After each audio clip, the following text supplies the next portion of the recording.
Hello, friends. Happy Tuesday, and welcome to today's level of discussion. It's so wonderful to have you here joining me. Wherever you're doing, I'm hoping you're enjoying this beautiful April day. Let's get started. Welcome to Level Up with Winnie Sun.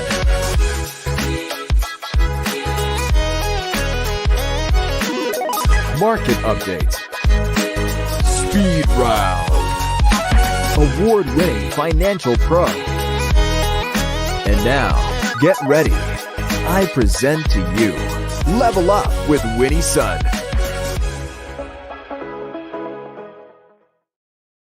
Hello, friends, and welcome to the show. I'm Winnie, your host, an award winning financial pro, a Forbes contributor, and a CNBC Council member and contributor. I'm so grateful to be sharing this beautiful April day with you. I hope that you had a wonderful Easter weekend. Welcome to the show. We are streaming here live on many different social media platforms. So definitely jump in, say hello. Don't be shy. I already see a lot of friends joining us today. Awesome to spend some time with you. Let's talk about the market. And I say that with hesitation because I wish I had better news for you, especially since it's like the first week of April. But unfortunately, not so much. The market, unfortunately, is down heavy. The Dow is currently down 480 points. The Nasdaq is down 187 points currently, and the S&P 500 is also down 47. And Wall Street's definitely having sort of a rough start this week. And we know the Dow Jones is down. We know that all the stock indices are down, but you might not know why it's down. So I thought I would share with you. So some of the things that we're concerned about on the financial markets, of course, is rising bond yields, and of course, what the Federal Reserve will be doing to interest rates come June, just in 2 months. We continue to have high inflation data coming in and strong economic data here in the United States, which you would think would be a good thing, but that is unfortunately not such a good thing when you're trying to lower and mitigate inflation. And so now with the strong economic data, there's less of a likelihood, this is according to many analysts, of an immediate or quick federal rate cut for investors, for those who are looking to purchase a new home and perhaps dealing with credit card debt. You don't like rising interest rates. Unfortunately, it doesn't look like it's coming down anytime soon. So some of that is feeding into the markets today. So you're definitely seeing a lot of pullback across the board. Sectors such as energy, those are areas that are continue to be drawing back, as well as technology. So technology is down today as well. We're seeing some of that um, happening early now and first week of the next quarter. So we'll see how it unfolds. But this is Earth Month. A lot of things could happen. We'll continue to follow the news. But let's talk about some of the big stories that have been coming out this week. And this one, I want to kick it off, is with Google. Now, how many of you, show of hands, jump in the comments here, how many of you have used Google's incognito mode? Okay. Now, I'm guessing many of you have. Now, I know I certainly have. Sometimes it was just like I don't want them to like know my browsing history, and I just want to see if maybe if I'm checking incognito for flight prices is going to be less expensive than if they know who I am and whatnot. So sometimes I like to do that. Well, this was an article shared on NPR, and it's actually an article, a story that's shared across many financial publications today, talking about. This is by Bobby Allen, in fact, talking about how Google has been under some heat under their Chrome's incognito mode. So think about this. If you're going to be searching on Chrome's incognito, what do you think that means? You're probably thinking they don't know who it is that's searching and perhaps you're not tracking your data. Well, that unfortunately isn't so much the case. So, because of that, now Google is announcing that it's going to do a mass data deletion of all these records that actually were collected during Chrome's incognito mode. They're going to be destroying billions of records. In fact, this is to settle a lawsuit concerning its tracking purposes and practices. So, despite the belief that you and I probably have about incognito mode's privacy, Google actually was found to be collecting data through third party advertising tools. And they were using this for web traffic analysis and ad sales. I see Brian Schumann in the house on LinkedIn. And Brian, I'm curious to see how you feel about this. I'm guessing you've used incognito mode before. Did you feel like this was something that you expected, or and it's interesting about the story because actually I believe this story was brought out and this information was brought about because of Google's own employees.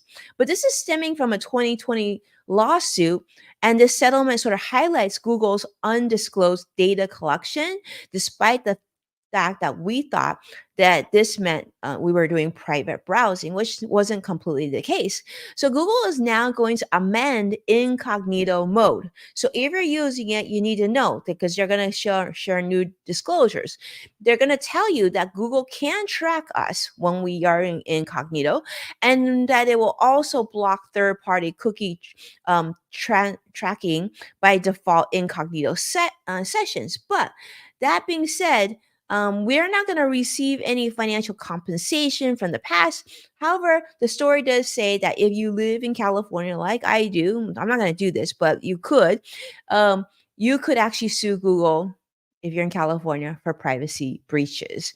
But Google says that they say that this data that was collected was never linked to individuals and it was just used for personalization. And they're saying that, they're relieved that they're avoiding the potential $5 billion lawsuit payout, but they have to obviously make some changes and make sure that anything that they do as it relates to collecting data needs to be disclosed to us. And so the Department of Justice lawsuit over search is really just another bit coming from like their search monopoly and other things in terms of advertising tactics and things like that. So I'm curious to see how you feel about that. You like it? You not like it? I mean, I feel like these days, if you're on the internet, you pretty much have to assume somebody's watching or somebody's collecting your data. Not to say that it's a good thing or it's the right thing, but I feel like we have to be sort of reasonable and assume that for ourselves, right? And protect ourselves. So, documents have revealed that Google employees critiqued incognito mode, and their misleading privacy claims, which just suggests that transparent communication about Google's tracking abilities were necessary and important for this to take place. So, yeah. So that's with Google. And let's segue to more. Goodness, the market's down. I know I don't have so much good news for you, but you know what? It's business news and it's important that we stay aware of what's happening. Now, let's talk about my next story. And this is the big one, too. For those of you who are concerned about your data, let's continue to something that I think many of you should be paying attention to. Now, if you are an AT&T user or were an AT&T user, I think you really want to pay attention to this. This is what you need to know. There was a huge AT&T data breach. Okay. This was a significant data breach affecting millions of its not only current and former customers, but this includes sensitive information appearing on the dark web. Now, this leak doesn't just include like your phone numbers and things like that. They're talking it involves social security numbers and passcodes for approximately 7.6 million current and 65.4 million former account holders. So if you've ever had AT&T, this is something that you'll want to pay attention to, because they're talking about compromised data dating back all the way to 2019 or even earlier than that. And it's not quite clear whether the data originated directly from AT&T or from one of its vendors, but nonetheless, this data has been breached. And the company is now initiating an in-depth investigation. So what does that mean for you and I? Well, that means that if like I have AT&T still. So I haven't seen this yet, but perhaps you have. You're going to be informed via email or regular mail, letting you know that this has taken place. AT&T is, of course, resetting passcodes of affected customers. and users, and they're also offering credit monitoring services. So if you have AT&T or you've had AT&T, I would definitely recommend that you look into taking advantage of these credit monitoring services that they're offering you. We might also get it so that way we can make sure personally that our information is safe and if there's any changes, right? The other thing I would recommend too is for those of you who maybe use Experian, TransUnion, I would actually temporarily freeze your credit from being used. And why this is important is this. You don't want it to be frozen if like you're applying for a new credit card or you're, applying for a new mortgage or other loan, maybe a car loan. But if you're not doing those things right now, it doesn't hurt you to freeze your credit score yourself. And what that means is people can't pull your data, right? So you can have control over this. So now this is not the first time that AT&T has faced these data security challenges.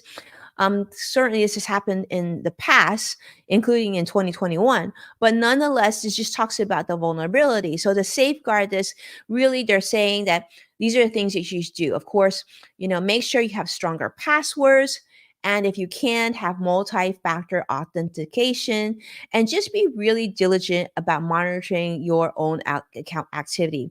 I would actually recommend setting up with the credit monitoring services to push a notification anytime there's an inquiry or someone's looking into it. You just want to make sure that you're in control and you're always in the know. And especially for those of you who have like senior family members, like I do, older family members, a lot of them have AT&T as well.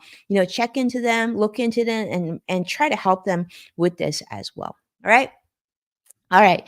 Talking about changes, talking about big companies, let's talk about another one. And this is with Amazon. I want to share this story with you, and I want to get your feel of how you feel about this. It is great to see CrossX Fighter joining us on YouTube live as well. Thank you so much for being here. Let's talk about Amazon. I was just thinking this the other day.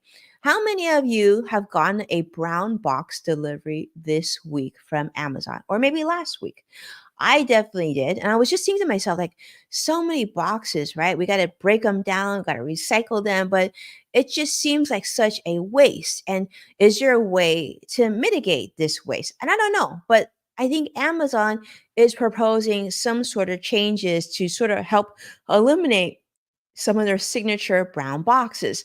And I'm curious to see how you feel about this. This is being shared by Ellen Shang at CNBC. They want to try to dramatically reduce the reliance of traditional brown shipping boxes and sort of going to a more environmentally friendly packaging solution. So they're saying they're now going to do more of a ships in product packaging initiative, where 11% of Amazon's global orders in 2022 were actually dispatched in original manufacturing packaging, bypassing the whole Amazon boxes.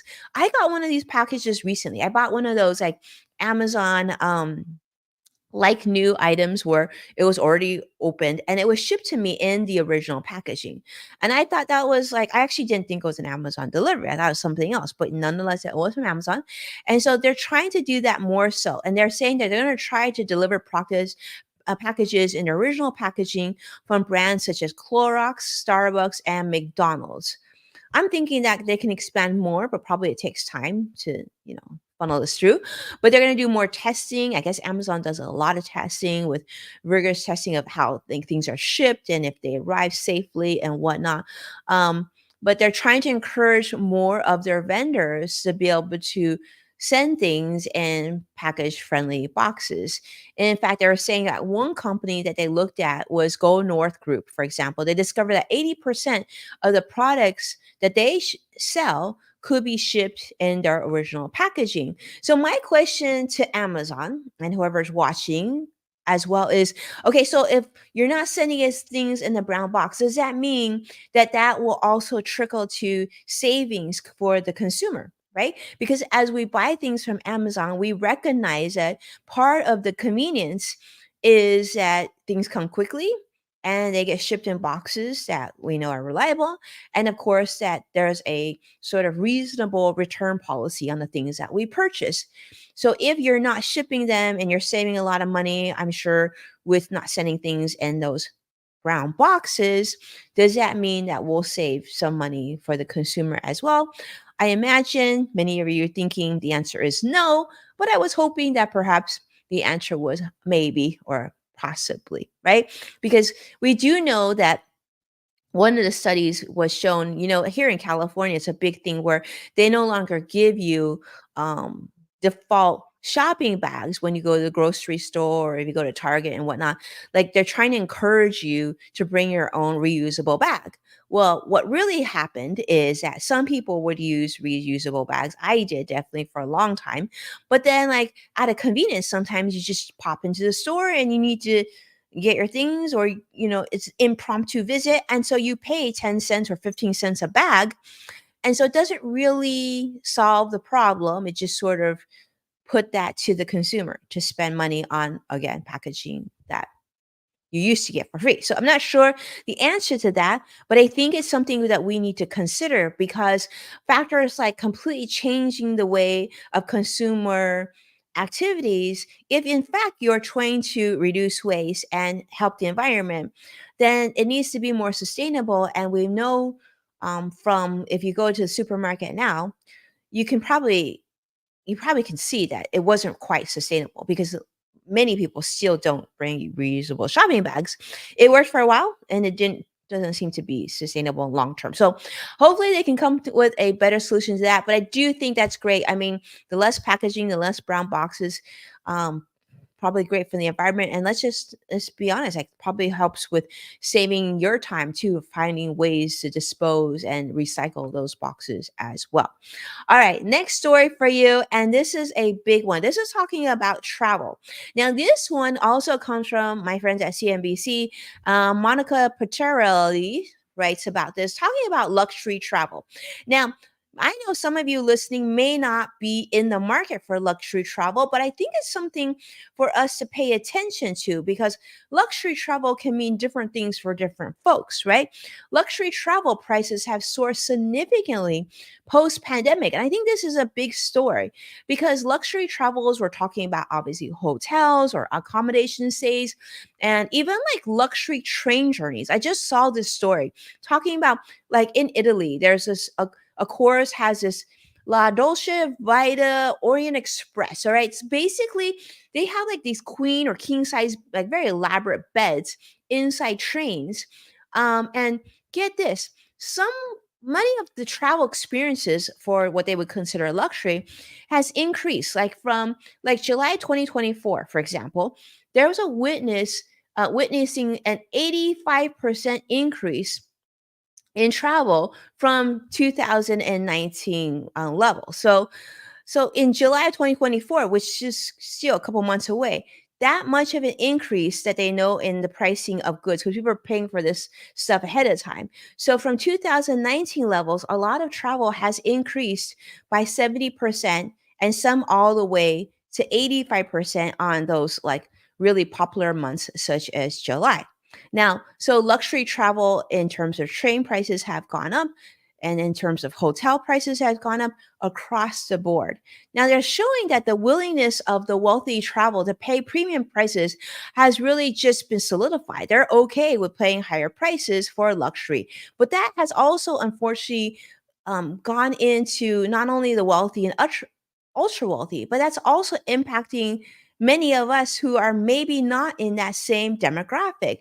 This continuous level of being able to pay for ultra high level travel makes it so that there's also pressure in sort of that budget and mid-scale travel areas as well, because you're talking about the same amount of, you know, individuals, in terms of you need employees and you need real estate and you need experiences. So what does that mean? That if brands are realizing that the ultra wealthy are able to pay higher prices and absorb more higher inflation levels, then that might mean that they're now moving some of their properties or experiences towards that higher level. So in essence, there's still more competition, and that also makes for more people having to pay higher prices if they decide that they do want to travel. So travelers in those sort of like luxury levels, they, I guess, they benefit from, I guess they benefit because they don't have to have so much competition possibly, and they can book more last minute. But travelers in sort of that lower to mid level, well, the ways that we can save money is to do early booking discounts, right? Take advantage of those. And maybe sometimes last minute deals, we have to take advantage of those. But luxury, that's sort of not as relevant in the high end market. They don't really have to book early. They can do so last minute because there's probably less competition in that area. But so despite economic uncertainties and sort of that flattening activity in certain regions and inflation, right, and higher labor costs, well, luxury travel doesn't look like it's going to slow down anytime soon. And so those with sustained wealth and high net worth, well, things are just going to get more expensive. So it is what it is. I don't know. Maybe it doesn't impact the rest of us, but nonetheless, I think it's an interesting story.